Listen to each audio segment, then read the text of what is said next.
Sige daw, pamakibareta kita mga kabomba manungod sa aktibidad na ini kan DTI. Yaw na po sa linya, ini po si Sir J. Percival Ablan, ang Provincial Director kan Department of Trade and Industry, Camarines Sur. Marhay na pagkaaga po, Sir J. Welcome po liwat sa samuyang program. Bati mo na kamo sir sa satuya pong mga viewers and listeners. Hi, hello. Good morning, Kier. Good morning sa gabos na naghihinan yung digdi sa Bombo Radio. Diyos maray na aga po sa satuya gabos. Okay po yun. So ini, Sir J, ano po nang tapuang sa tuyang haputan? Ano po ang, kumbaga, primerong obheto kan paglulunsar, Sir J, kan Perya de Camarines featuring Umausbong? And paano po ini, Sir, naiiba sa mga nainot niya tong trade fair kang DTI, digdi po sa Kamsur, Sir? Well, actually, ang Feria de Camarines, ang objective talaga yan is really to showcase, promote, and sell products na genuinely and authentically made in Camarines Sur. And then since we have a wide array of products, nakakaiwa kitang mga focus para at least bako siyang, kumbaga mas magayon i-promote pag medyo may focus. Example, tapos nakita ka itong Delicioso, wherein ang focus talaga ka to is all food products. And then, ginibutan man itong Webless ng mga furniture and home accents. And then the third one was itong sa Posturiosa, mga wearable products yan, including health and wellness products. And then ini ang fourth edition ka, ang Umausbong. Uma is farm, Usbong is grow. So definitely, this fair is really intended to promote and sell products of our agrarian reform beneficiaries. So ang may mga agrarian reform beneficiaries na po kita, na bakulang fresh produce but at the same time, mga finished products naman ang mga igninibo ninda. And we have 114 all in all mga exhibitors ta. And 70 of these are agrarian reform beneficiaries. Kasi guwaman kitang pin-invite ng mga entrep students from different schools, and including itong mga associations na pwedeng magtabang or may stake or may interest pag abot sa entrepreneurial development. So 70 ang mga naka-feature ng mga produkto kan sa itong mga MSMEs or mga farmer beneficiaries. Siguro mga lasang iba kung tanong ang DTI, bako man Department of Agriculture, daron nagtatabang sa mga farmer beneficiaries. Dua pong rason. Inot, igwa kasi kaming comprehensive agrarian reform program na kung saan nagtatabang kami sa Department of Agriculture para po duman sa pag-add value sa mga produkto na pigproduce kang sa itong mga farmers, lalo na yung mga agrarian reform beneficiaries. Kumbaga, itong mga fresh produce nila, tinatabangan tang magkaigwang additional value through processing, through conversion of their products into finished products. So, example, ito mayang coconut, kung i-convert yan further, gibuhon oil, gibuhon mga coconut crops, gibuhon mga coconut food, then mas nagtataas ang value. And every time na may processing component, igwa mo yan additional jobs na nakikreate sa community. So in effect, it's really good for the local economy. And then ang pangadua kayan, because pag pinagulayan ng negosyo, igwang inaapod na forward and backward linkages. Pag sinabi mong forward linkages, it pertains to processing and marketing of products. Pero we can never reach processing or even marketing without a very good backup kaning agricultural produce, which is yun ang inaapod na backward linkages. So kaipuwan ta din puso na farming industry to make sure na ang mga negosyo ta na isusulong ta talaga. Diba ang mga entrepreneurs ta, hindi mga nagpo-proseso, kaya po nila rin mga raw materials, kaya po nila rin mga ingredients, and these are produced by our farmers. So, kami sa DTI, we really put high regard kasi sabi ko nga mayong negosyo kung mayong farmers, mayong negosyo kung mayong mga raw materials na pagpuproduce kaning mga tugang-tang mga farmers or even fisher folk. So, ini pong umausbong is really dedicated for you because of the contributions that you make sa local economy. Opo, yun. Okay. So digdi Sir Jay, nahiling ko sa mga sa footage kan sa tuya pong apod kani sa tuya pong Perya de Camarines, kadakol po palang mga kaganapan. So bukod digdi sir sa pagpapahiling ning mga produkto o pag-exhibit, ano pa sir si mga konkretong programa o siguro tabang, arog siguro kan product packaging, financing o skills training ang itinaupo kan DTI sa mga nagbarali pong negosyante or nag-participate digdi po sa Perya de Camarines, Sir Jay? Wala rin mo ang fair, hindi pag-participate dito sa mga any marketing event. Yun na ang culmination after ka mga different assistance na provide not only by DTI but also by other agencies, lalo na po in the Department of Agrarian Reform. So, of course, dyan ang mga training programs, training activities, both skills and entrep, dyan sa pag-improve kang quality kang products, dyan sa product development, tangaring magkaigwan ng different flavors ang mga produkto, tangaring magkaigwang different use, ang mga crops, and of course, para ma-integrate ang mga different raw materials para maka-achieve itong inaapod ng mixed media. So, and then, to make it more attractive sa market, nagtatapman kita mga experts para ma-improve ang mga packaging, ang mga label. So, gabos po yan, tigtataong assistance and support, not only, again, by DTI, but by other government agencies like DAR, like UST, like DA, like FDA, even in mga akadinta. So, gabos na stakeholders are really helping para po talaga ining mga kababayan ng mga agrarian farm beneficiaries once and for all maging entrepreneurs and ma-improve ang mga produkto nila and of course para mas maging marketable ang mga produkto nila. Okay po, yun. Hindi sir, para lang maliwanagan ining sa tuya pong mga paradalan para hinanyog, especially si mga kang MSMEs. Paano ba sir nakakatabang ang arog kaining uri kang plataporma sa mga micro, small and medium enterprises digdi sa Kamsur para mapauswag pa ang sa indang mga negosyo sa ibong kan mga huma sa ekonomiya and inflation, Sir Jay? Well, aram mo, tapos talagang challenges pag nagninegosyo ka. Kaiba na yan. And aram mo, ang training, kung minsan, pinaparealize din kung minsan na hindi ang mga challenges na araw ganun. And you have different options kung ano ang mga pwedeng steps na pwedeng gibuhon mo to make sure na talagang malalagpasan mo any form of challenge. At the same time, sabi ko nga as much as possible, we come up with a holistic intervention.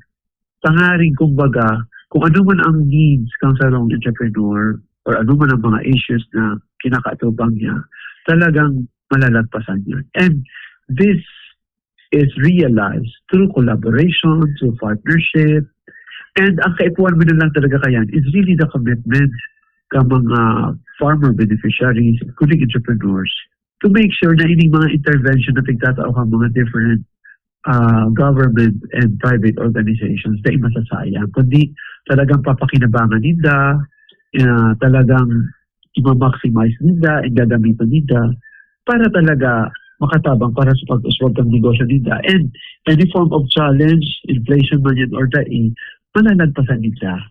And permi lang rin lang isipon na in every trial, pwedeng may madulukan. Pwedeng private organization, pwedeng government organization. So, kung bagay ng pagsaririhon, always share it with a group, always share it with organizations, tanging sabay-sabay tang isipon kung ano ang magiging solusyon and sabay-sabay tang itulod ang entrepreneurial growth and development. Okay po. Andigi Sir Jay igwa sa umausbong o sa Perya de Camarines featuring umausbong, may mga nahiling ba kita Sir Jay na itinampok na mga bagong produkto o inobasyon digdi po sa umausbong nya na taon na talagang nag-reflect sa pag-uswag kan mga taga-Kamsur, Sir Jay? Well, actually, go kaming mga several na ping feature. Like, for instance, itong aning kakaugma kasi itong mga coconut husk ninda na supposed to be basura na, i-convert pa ninda into finished product, which is ining uring. Normally, ang uring baga made of mga lumber or mga wood. Pero this time, even sa mga coco shells, and then bako lang siya itong ordinary uring, kundi fixed shape siya na bilog, tangaring attractive man gyara siya. And we made it a point na pigmix ninda with other materials para mas compact siya. So bako siya itong ordinary uring na daro baga so mga different pieces, isusubsuban mo and then magiging black and then uring na siya. Ini, pigpino siya, and then piggibo siyang compact. Kasi ang arog kaning compact na uring, mas haloy ang buhay. So arog yan ang innovation na ginagibo. And this is produced by Pakili. So pwede po yan, mga hiling dinda, pwedeng gulo ko dinda naman. So available po ang mga arog kaning produkto. And siring man, kada ako nakita mga finished products, na mga pigiribo man kan sa itong mga agrarian farm beneficiaries. And these are all available naman po sa Feria de Camarines featuring Umausbong at Robinson's Nada. Okay po yun. And digdi, sir, pwede ka mo sir mag-share kung ano si mga nakaagi pong success story o mga negosyo digdi po sa Kamsur na nagpuon sa mga arog kaining trade fair, ngunyan inaging matrayumpo na nakaabot na sa regional or pambansang merkado, Sir Jay. Well, dako nakita kayang story, for instance, bako siyang agrarian for beneficiary, pero nagpuon siya sa 500 pesos and after years na pagparaaten training, pag-conducting product development, itong pagiging receptive niya sa mga tabang na tigkatao sa India, talagang naging exporter na siya. And with yan, igawa na siyang mga several outlets na available ang mga produkto nila sa mga SM. So, kumbaga, dakol ang pwedeng pagkarabangan. Para ang type 1 lang talaga is itong pagiging receptive, pagiging grateful sa mga araw kaning mga tabang para pakinabangan talaga. And yan, makakatabang talaga para mas maitulog ang sa iyang negosyo. Okay po. And digdi, sir, last 2 question na lang, sir.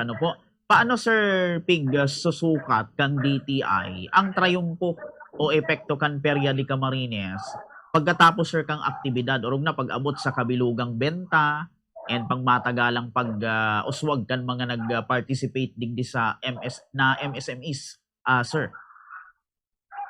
Well, alam mo, we've been emphasizing, hindi maribok ang mga kaya ba nang tadigdig ido, madali lang po. Alam mo, para emphasize niyan sa mga MSMEs or mga exhibitors na nagpa-participate. Beyond the sales na pwede din nang makuha sa trade fairs, ang pinaka-importanting bagay is dua. One is makakuha sila mga institutional buyers. Bako lang itong mga walk-in kasi ang walk-in they come and go. Pero pag institutional buyers, yung iniso ma-order talaga sa inda from time to time. So kumbaga magkakaibang long-term relationship. And then makikinabang kasi ang mga MSMEs kasi every time ma-order siya, of course it will generate sales and income sa inda. Second point is dapat totoo silang mag-embrace ka mga learnings na nakukuha nila sa fair. Kasi aram mo, every time na may trade fair, iba-ibang tao ang nakakasalamuhan nito dyan. And iba-ibang feedback ang makukuha nila. So, pwedeng maray, pwedeng bakong magayon ang feedback. Pero, whether it's good or bad, embrace them. Kasi hindi ang makakatabang para mas mag-improve ang sa inyong produkto, para mas mag-improve ang sa inyong pagdidegosyo. So, yan ang sasabi ni sa Indopermi. Gather the learnings, embrace the learnings kasi yun ang makaka-improve, yun ang makakatabang para mas mag-expand, mas mag-grow ang kanilang negosyo. Opo, iyon. Very well said, Sir Jay. So sir, ano pa sir ang mga aabangan, mga mangyayari sa mga masunod na aldaw hanggang matapos ining nagpapadagos ta pong Feria de Camarines featuring Umausbong, Sir Jay? Well, we just had the training program kasukapon. And then, muli na aldaw, magkakaigwang another capability building activity. And then, magiging parte man kang celebration itong search for outstanding carpreneur na kung saan hihilingon itong mga success stories ninda kung ano ang mga inagyan nila at paano nila inipig handle. And then, itong pinakamagandang story, yung award na Outstanding Carpreneur, na kung saan this is brought by the Department of Agrarian Reform. And then, sa aga, magkakaigwang Carp Night, na kung saan, of course, mauro-ug mamansinda, medyo may konting video okay challenge. Actually, video okay challenge na itong mga buyang magkanta, i-invite me to participate dyan sa video okay challenge. And then of course, Monday will be the closing program na may mga several awards and recognition mo kita nagigibuhon para po sa Ginibo Feria de Camarines featuring Umausbong. Okay po, yun. And lastly, sir, bago kita matapos sa tuyang interview, ano sir ang pangapudan ta pa po sa mga parabakal, consumer, sa mga exhibitor dyan po sa Feria de Camarines featuring Umausbong at ang aning padagos na anduyugon and suportaran ini pong mga lokal na produkto sa tahaw kan competition sa merkado, Sir Jay?